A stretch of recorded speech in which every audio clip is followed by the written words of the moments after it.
looks like stimulus packages are back on the menu. There's a couple of things that I want to talk about. I'm, of course, going to go through Trump's full statement here to start things off, and then I'm going to give you my thoughts. But this is what he said: people that are against tariffs are fools. We are now the richest, most respected country in the world with almost no inflation and a record stock market price. 401ks are higher than ever. We are taking in trillions of dollars, and we'll soon begin paying down our enormous debt, 37 trillion.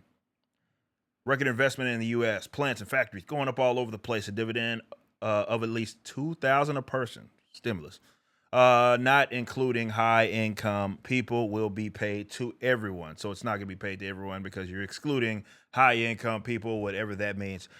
Now, again, there are a couple of things that I want to kind of go through. I do think it is a sad state of affairs that, and first of all, I almost said both sides, but I'd be incorrect. I think there's a lot more similarities, especially with how they handle the economy with the Republicans and the Democrats, than there are differences. Okay. I'm not saying that they are the exact same. I think that would be a little dishonest, but they're a lot closer in proximity than I think a lot of people understand. That said, it is a sad state of affairs that people feel like they have to promise people money, which essentially is trying to buy people's votes. But I did take some notes after looking into this, and I wanted to kind of go through them and some of the things that I do take exception to there.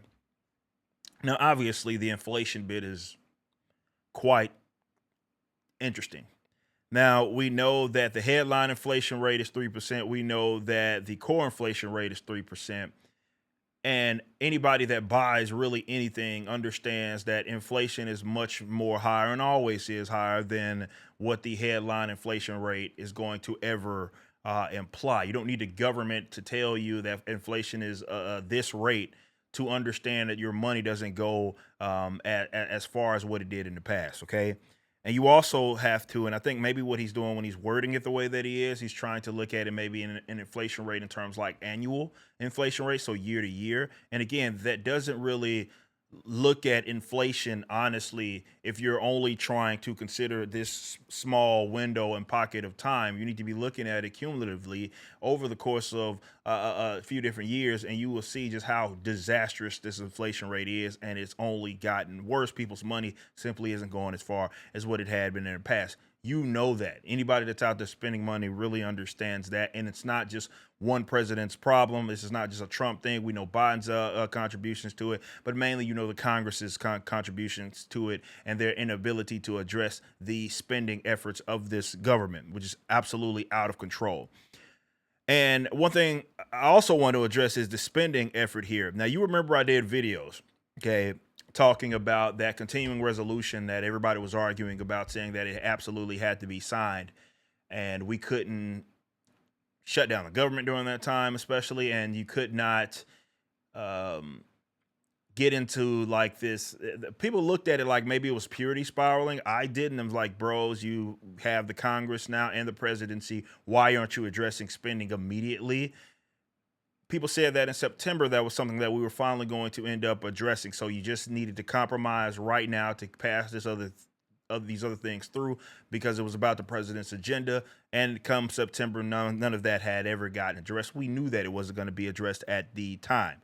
Now, my main issue here though is just how I don't think the average person really understands regulations and taxation in this country and just how bad that it is, but most importantly how a lot of the relief has been smoke and mirrors.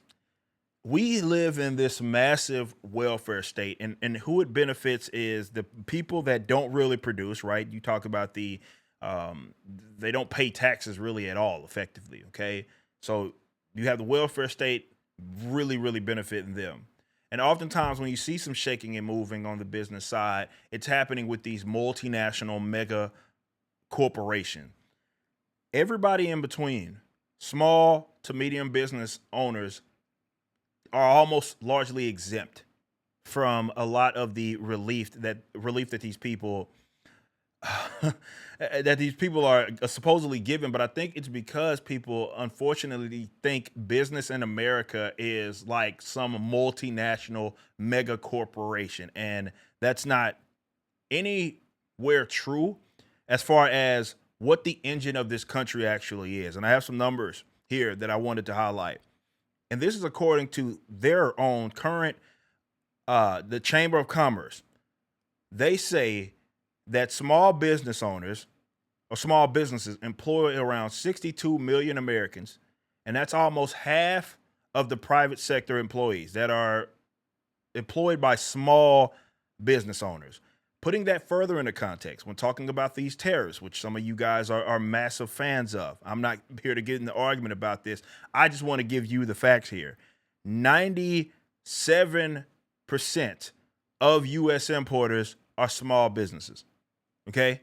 I think just people overstate the contributions of these massive big companies, because you think that people often think, and it's easy to think that, especially if you travel around and you see the same businesses, and try like you think Target, you think all these Walmarts, and you think that is American exceptionalism, or that is American business. And again, it just doesn't really represent every. Not to say that those aren't massive employers, they are, but it's not. They're not the only employers, and not so by a mile. But a lot of the recent deals that you've seen with those tariffs, and we've talked about them on this channel before, there was a lot of exemptions. It sounded really good and it looked great for headlines. We're going to tax so and so 100% of tariffs, and then you look into it a little more in depth, then there's all these exemptions, particularly with these tech companies. For example, with those semiconductors, they were largely exempt. There was one at one point in time they were completely exempt from the tariff increases that you had seen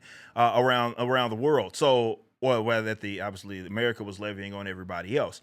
And now, of course, they're trying to give these $2,000 stimulus checks, I guess, saying that the tariffs are funding them. Last numbers that I saw was like around trajectory, like 100 billion or so. That I don't know where the trillion came from. Maybe that's like a trajectory, but around 100 billion or so that they were going to be bringing in with tariffs. But of course, they're excluding in the stimulus, which I think shouldn't exist at all, to high income earners. But here's the problem here, okay? America has a, how do I explain this in the most like without getting too nerdy about this, right? So America was never going to, let's be honest here, and they would have put floating this idea out there, sounded really good, but they're not ballsy enough to replace the income tax, which you want to talk about an actual stimulus that would, I mean, if you remove the income tax, that's a true stimulus. People paying their own money, not trying to redistribute wealth like with a stimulus package or something like that. And the tariffs, they're not going to use the tariffs to replace them. I know a lot of people are floating that stuff around there. That's not what you're seeing. And I also need people to understand what the, like they're not changing their spending habits right now based on the tariff income, and tariff income isn't your income.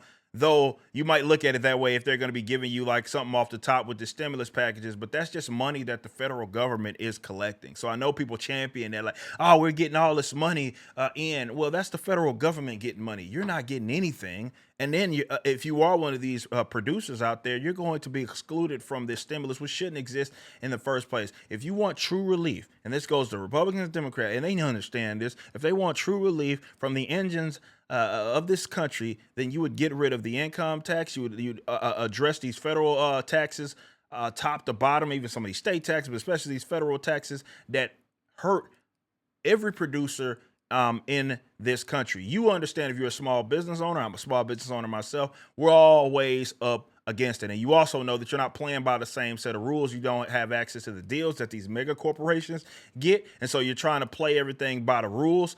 And it's difficult.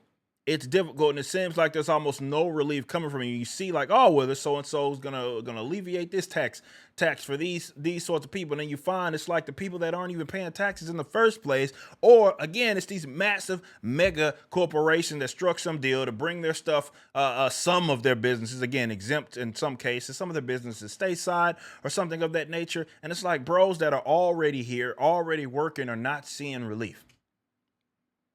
That's been my problem. I told y'all that they weren't going to address the spending efforts back in March. These people talk about it in September they were going to get addressed. They were never going to get addressed. It's always kicking the can down the road. Every time you compromise with the leftists, you're not helping yourselves out. That sounds good. That's what, in order to pass their particular agenda, which is spending money out of the wazoo, in order to continue to do that, they will always say, they've been doing it my entire life, your entire life as well. They always say, well, we have to do it right now. Later, we're gonna address it. And then we get closer to midterms, and then they say they got to compromise yet again because now they got to win the midterms and all this stuff. It just never comes in to fruition. I want people to stop, and I don't care if you like them or do that. I don't care if it's Trump. I don't care if it's even politician that I may find a little more favorable, whether it be Massey or Rand Paul. I don't care who it is. Stop falling for rhetoric. All this stuff sounds good. You need to read between the lines. You need to read the fine print to actually understand what's being said, what's being advocated, and especially what's being levied upon you as far as the expectations that they have for you as a taxpaying or will it the theft they're stealing from you, American, theft paying American, or whatever you want to call it. Because they will say things that sound very good. So and so said this, but effectively it's the complete opposite.